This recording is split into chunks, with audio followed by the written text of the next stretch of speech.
Hello, ladies and gentlemen. Welcome to the recap for Suns Clippers. That was what is today? November 2nd? Is that what the Yeah. day is? November 2nd. I'm Justin Russo. This is Jacob Padilla from Brightside the Sun and other various blogs. I'm from Clips Nation. And this is going on Clipper Central because we're basketball fans and that's what we do for a living, I guess. Not really a living for me, but you know what I mean. But just tonight, the Clippers beat the Suns 102-96 at Staples Center. It had its ups and downs. I mean, there A lot was of alley. there was a lot of alley oops actually. There was probably Tyson Chandler had like three or four, right? And I think DeAndre Jordan had one. Wesley Johnson had like two. And it was like, Don't remind me. okay. Yeah, I know, right? Wesley got special shout out to Wesley Johnson. He led the entire game in plus minus, which is almost unheard of for him. So that's pretty great. He was plus 15. But The Wesley Johnson revenge game.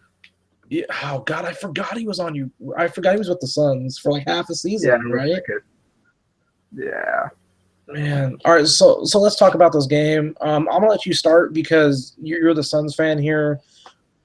There was a lot. Okay, first off, there was a lot of bad shooting in this game. Like each team could not hit open shots. First half, Markieff Morris struggled, and then it was like somehow in like the fourth quarter he turned it around. It was the third quarter is when he Third got quarter, going. yeah. Fell back off. No, yeah, he's been struggling all year long. I think he's way under on shot attempts to points ratio. Ooh, Um, oh man, yeah. A yeah, friend and I call that the Ben McLemore special.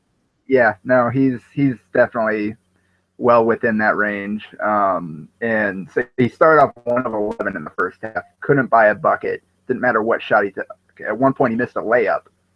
Finally made a good move to the basket and just blew that. And it's like not his day. In the Yeah, third quarter, he got it going. Went I believe 5 of 6, hit 2 threes, and that kind of spurred this to get back in the game. yeah. The Clippers were giving him a lot of space. I was a little shocked by that because I mean I know he can shoot. Like the team and the Clippers know he can shoot, but I think they just rather lived with him shooting than somebody else. And that's probably a smart move the way the season is going. And they're trying to get him to be more of a pure stretch forward, taking threes. He took 6 or 8 of them tonight, or Yeah, he took eight. He and made two. yeah, yeah. So that's probably a bit too much. But again, like you said, they were wide open, and Jeff Hornacek wants them to take those. So hopefully, you can see a lot of them were right on. They were just a little bit short. So hopefully, he can, as the season goes on, get a little bit more consistent with that. He's always been upper 20s, low 30s, just overall. He just has a couple every game or game once in a while that he'll get hot or whatever. But they're trying to get him more to be more of a stretch four, and you saw that tonight. Yeah, see that's funny because I would rather have him take those threes than if he were to like one dribble pull up. You know what I mean? Like Yeah, I I thought don't he had a know. chance for that once or twice. They were giving him a lot of space. He had some range to get in that little 15, 17 foot range, but Yeah, because he was at the top of the arc a lot, and Blake Griffin, who was defending him, he wouldn't even leave the paint. no. It was like, no, just go ahead and shoot it, man. Like we're fine. Again, like you said, the percentages in the end, 2 of 8 or whatever. That's you guys won Yeah, that one. yeah. It's like Brandon Knight was 1 of 8 from three, and he got quite a few that were open, I think. So Brandon Knight was four Yeah, of 20. I didn't realize he shot that bad. yeah, it's tough. I actually felt like he was playing really well. I He thought he just was too. put the ball through the rim. He was Yeah, making a lot of stuff happen. He was getting some really good looks. I think he had 2 or 3 of those lobs to Chandler. He played well. He had a couple that just popped out, little layups, rim out, and had some good looks at three. Maybe faded a little bit and a bit short. Um, he was really good last game against Portland, and I like I saw said, I those thought he games. Those were good games for Port- you guys. yeah, it helps that it's Portland. They're not going to be very good. No, they're And not. But at the same time, at least it was still they still have a good backcourt. oh yeah, So for sure. like And you guys were dominating their backcourt, which is a big deal. yeah, no, again, I don't know how viable the Lillard McCollum backcourt is defensively against some of the better teams in the league. That's going to be an issue, and I think they definitely exploited that. But they definitely played well, no matter who it was against. They just neither one of them could make shots tonight. No, but I agree with you. Like, if you didn't tell me Brandon Knight, like if I didn't actually see the numbers myself, if I didn't see Brandon Knight was 4 of 20, I would have assumed he played great. Like, he did play great. 4 of 20 notwithstanding, he played great. He had 8 assists. Probably could have had a couple more if they shot a little bit better. I mean, yeah. Suns, again, they're 28th in assists, but they ended up with 23 tonight. 23 assists on a day when the team shot under 37% from the field. So, I mean, that's not bad. It's not bad, and especially because all those, like, if you think about all those threes, Markieff Morris missed all 6 of them. If he hits 2 more, if he just goes, like, say, 50% on open threes, like, you're talking 2 more assists for the team, and, you know, that's 6 more points, and now we're talking the game's tighter, you know? Yeah. You know, I mean, it's weird that in this game, I mean, J.J. Redick made 3 threes, but he was 3 of 10. But, like, the best guy who shot from 3 was Ronnie Price. He was 3 of 6. It's like of all guys to shoot in this game, it was Ronnie Price. Yeah, that's been kind of a strange dynamic so far this season. Sonny Weems and Mirza Teletovic were the guys the Suns brought in, paid more money to. But so far, Ronnie Price and John Lure have been better than those guys coming off that bench. Like John Lure is, I'm sure you probably saw that dunk on DeMarcus Cousins in the preseason. And, oh, yeah. He's been playing well into the regular season as well. Doing some stuff offensively, and Mirza Teletovic just isn't in shape. He just doesn't have it right now. Can't make anything. Can't move. I like John Lure, though. I really do like John Lure. I like the way he can stretch the floor. I mean, he had a 3 tonight, but I really do like the way he can stretch the floor. And he can do some stuff off the dribble. He close out. He can put it on the deck and find somebody. He had that kind of that crazy play to TJ Warren, kind of little scoop pass to Warren, who dropped it and got fouled. And like he does that kind of stuff where he'll attack the basket and try some crazy passes or whatever. But he's been effective for him, which is a pleasant surprise considering the way Teletovic and Morris have been playing this season. He can be a little, speaking of Lure, he can be a little Channing Frye-ish in some ways. He needs a lot more space to get the shot off. Like Frye could shoot over anybody and had such a quick release. His Lord doesn't necessarily want to take the 3 like that. Like if he's got space, he'll definitely knock it down. But just the spacing the floor and he can definitely help out in that area. Yeah, he really can. I mean, Phoenix does have some good players. I do like what you guys have there. I mean, Tyson Chandler, like he was minus 13 and plus minus, but I didn't feel like he was a negative tonight.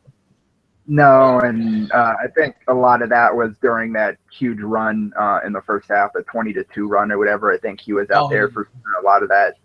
And with the way Price and Bledsoe and Knight were shooting, I mean, he ended up with 14 points and 17 rebounds.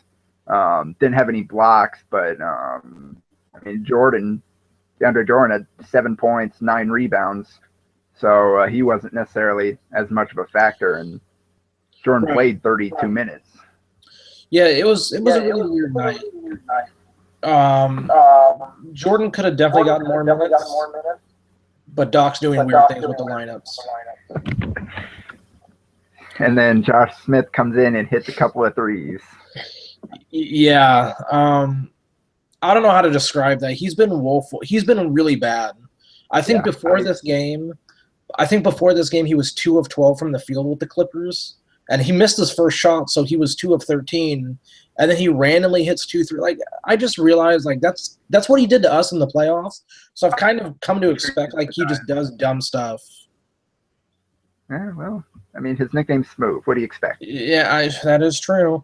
You know, I mean, it's really crazy to think that he shot the best from 3 of all the people who took at least more than 2 3s, so at least 3 or more, there was 4 Clippers who did that. Josh Smith shot the highest percentage from 3. So that's kind of how their night was going. I Yeah. mean, like, okay, so let's break this down. Like, this is how weird this was. Blake Griffin had 22 points and 10 rebounds, and I feel like he struggled. I don't think he struggled. I think they didn't go to him a lot during the middle of that game. Like when the Suns got back into it, he wasn't much of a factor during that stretch. He played well early, I think, and then late, I think that was the difference late. Like I said, in the fourth quarter, Keith was, let's see, he ended up like 1 of 5, I think, and 1 of 3 from the free throw line in the fourth quarter. Whereas Blake got that big block there, had some key rebounds, went up to the line and knocked down his free throws. So that was kind of the difference there. That power forward matchup. Keith helped get the Suns back into it, but couldn't keep it going in the fourth quarter. Oh yeah, that's true. Yeah, I mean, you're right though. They didn't really go to Blake like kind of down the stretch of the third quarter, which is when they should have gone to him because that's the guy that you need to feed, especially because both teams are starting to bring in their benches. And especially when you're trying to break the opponent's on a run, you want to try to break that. You get it to your best players, and on a night like this when you've got Ronnie Price and Eric Bledsoe, you don't. I mean, Chris Paul is probably not your best option there. Griffin definitely had the better matchup. I would agree with that. I mean, speaking of Paul, he hit that baseline jumper over somebody, and it was like there was like one on the shot clock. Yeah. Yeah, it's like there was a lot of weird, tough shots that were made in this game. Like he hit one, Griffin hit that one over Markieff. Pierce had the bank in. Yeah. I don't know how many times in that game, like we were talking about, Clippers were shooting 100% after having a double clutch and pass out of shots after jumping into the air. Yeah, they were. And I mean, it was a weird game. You know, I mean, Redick was getting wide open shots and just not hitting. Brandon Knight was getting wide open shots and not hitting. Yeah, and that's this. The Suns have been fairly solid defensively. I mean, just overall, like numbers wise, they've been middle of the pack or better in a lot of areas. But coming into this game, 3-point defense, they're 21st. They're giving up 36%. And you kind of saw that today. There were a lot of times where the defense broke down and helped rotate it over and easy kick out for the three. And like I said, there were a couple times when Morris too, like once in transition, another time where he basically just backed off Redick and let him shoot. You can't do that. I knew he had a big 3 or 2 in the fourth quarter. I knew you keep giving him open looks, he's going to knock him down eventually. That was just asking for trouble, letting him get that many looks. Yeah, and it's funny too because every time Redick would shoot, it wasn't like anytime he would shoot and miss, I wasn't like that's a bad shot, you know. Oh yeah, no. It's like oh no, he's open. I mean, you can't really kind of one leaner runner, I think, from the top of the key or whatever that I don't necessarily know if that was a great shot if he wasn't. Oh yeah, I know. Yeah, I know what you're talking about. Yeah, that was a weird shot, but I think he was just trying to get something to go. Yeah. You know, I mean, speaking of getting something to go, Wesley Johnson, as we mentioned in the beginning, was that weird? Like the randomness because you guys were up, I think by like 8 or 9, and then he got the and one. On like a post up or something, I think. It was like he posted somebody up and then like he got like an and one, and I was like, okay, and then that's when the 20-2 run started. Yeah, okay, that was TJ Warren. I don't know if he made that. That was what's that? I think it was TJ Warren, yeah. I think he was down on the post against him and Wesley kind of bullied him and got like he made it and made the free throw, and that was like the start of the run. And Nick thought it was a terrible call because he kind of ran into more, but TJ did kind of young guy mistake, reach his hand in there a little bit when he didn't need to, and so it was a good call actually. But yeah, and the thing was, outside of that, basically everything else he got was just bad defense by the Suns. Like it was all layups at the rim, lobs. Yeah. I mean, even the one shot he missed was an open corner 3. Yeah. So I mean, It I ended see up you. being 4 or 5, but like I said, I think that was kind of more indicative of the Suns' defense elsewhere and kind of losing guys off of months of rebounds, rotations, or whatever. I would agree with you on that. So I got to ask you, as an outside observer to the Clippers, what are your thoughts on Doc Rivers going with Jamal Crawford late in the game? Well, as a Suns fan, I loved it. I know he had the one crazy shot he hit or whatever, the little underhand flip thing, but I mean he's so many bad shots and what do you end up like 2 of 9 from the game or something like that? Yeah, he was 2 of 9. Yeah, like and defensively, Suns were taking advantage of it too. And on the glass, T.J. Warren got a couple put back in there. I, I mean, I'm not the biggest Lance fan, but at this point in this particular game, I think going with Stevenson and Reddick, those minutes probably would have benefited you a little bit more. Yeah, I was just curious because I wanted to make sure it wasn't just me who saw that. Like, because that's the one thing is like sometimes we see things that we want to see. So I'm just Yeah. that's why I figured I would ask you because you were watching the game too. No, I Um, think I did tweet at one point, please leave him in. man, I just don't get it sometimes. But what can you do? I guess Doc's just gonna roll with him because he can.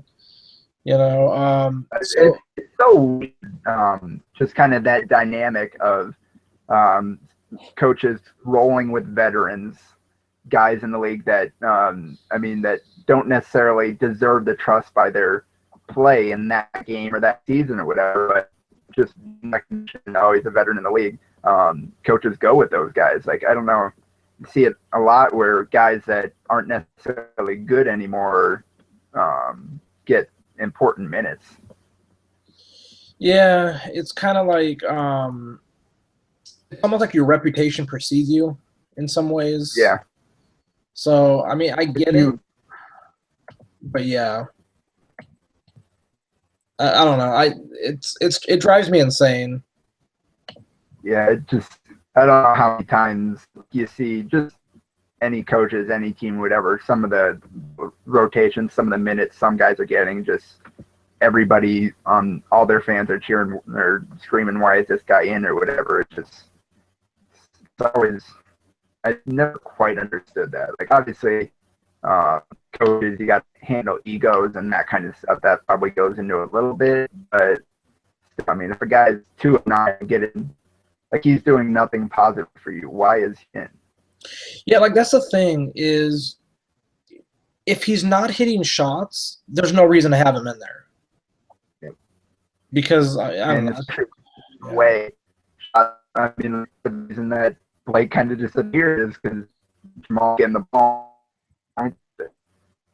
Yeah, Jamal gets the ball and Blake's just standing around.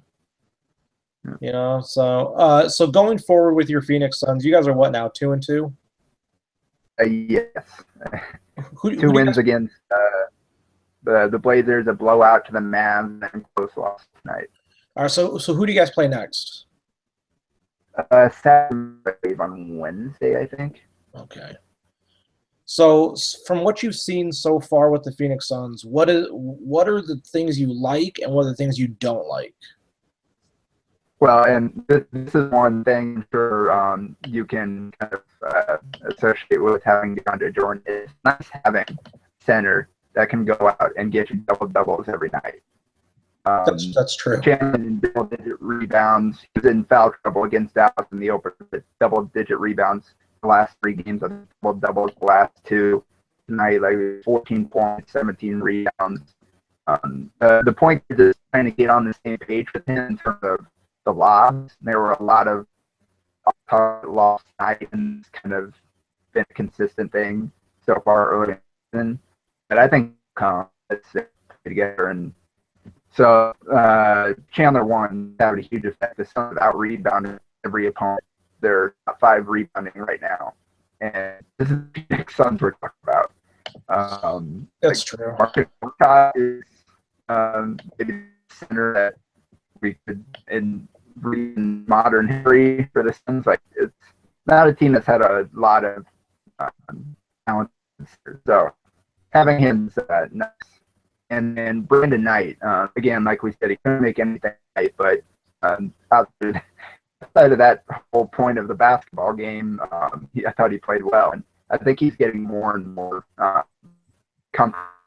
You could see in the first game he was just all out of sorts and off kind of out of sync with his teammates, and he didn't really much last year.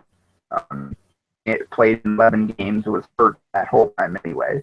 So we really didn't see anything. So this is really the first real game minutes that he's played with these lineups, with these rotations. And I think he's getting better, getting more comfortable in every game. And it is the blue set at night. Every night. Yeah, I do like Knight. I've always been a Knight fan. I feel like if he's in a role that he seems comfortable with, I feel like that's obviously the best one. I think he's comfortable in Phoenix now. Yeah. So, and the thing with him is he was always a project when he was drafted. He was the youngest player in his draft, I believe. Might have been 4 inches younger, but he's still only 23. And that most improved for a year.